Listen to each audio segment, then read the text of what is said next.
How do you approach becoming a better singer? I think a lot of it, at least what I've been trying to do in the last few years, is be more comfortable taking more risks, I'd say. I think I learned especially in the studio when you can hear your voice back to you. Mhm. Like when you're singing live, you kind of have this perception of how you sound already, but once you hear it back, it's a little bit kind of totally different than how you imagine it It really sounds. is. So I've noticed in the studio at least, I'll try to put a lot of feeling into something, but when I hear back, I'm like, well, that doesn't sound exactly like as soulful or as like maybe a little bit as aggressive as I initially thought. So I've been trying a little bit to just be more comfortable, like putting in a slight growl here and there, trying to be a little bit more bluesy, but mostly just relaxing and not thinking about it, but not thinking about it at the same time. So it sounds like you craft some of your vocal parts in the studio based on what you're hearing back once you give it a try. So when you go into the studio, you don't have a part fully formed. It's maybe going to take life as you listen and kind of adjust. Yeah, yeah.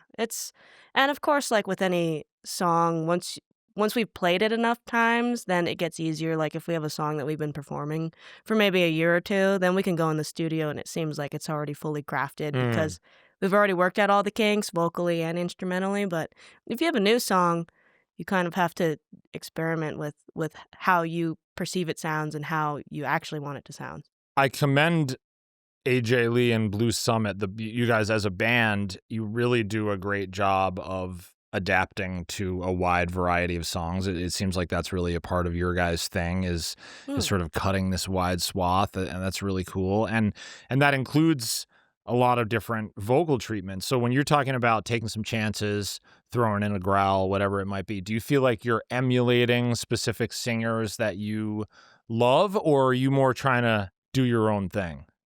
I I try to do a little bit of my own thing, but also I really like Bonnie Raitt, and I grew up kinda listening to a few Bonnie Raitt tracks here and there. My mom raised me on some Merle Haggard and Buck Owens and Bonnie and Allison and all those great Pretty good artists. singers. Pretty darn good.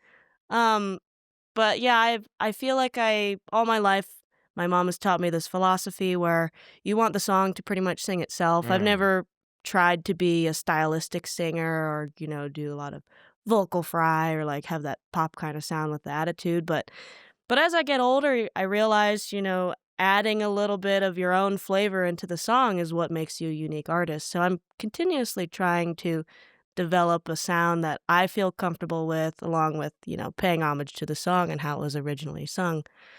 So there's like that balance. Yeah. So you said you listen back in the studio and that really helps inform what you do. Do you guys listen back to your shows and do a similar thing with your performances? Oh, sometimes. Sometimes when we can handle it. So sometimes there'll be like, a guy handing you a flash drive at the end of the show or like a CD.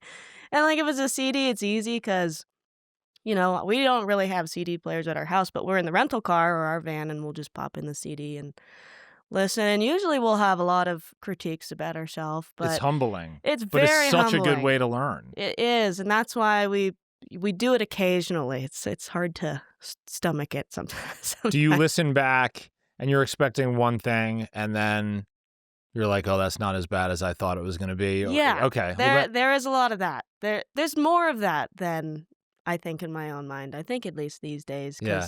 because we're usually listening back to songs that in a tour cycle or in a year. We've already played them for a few months to a few years already. So there's generally theoretically pretty good already.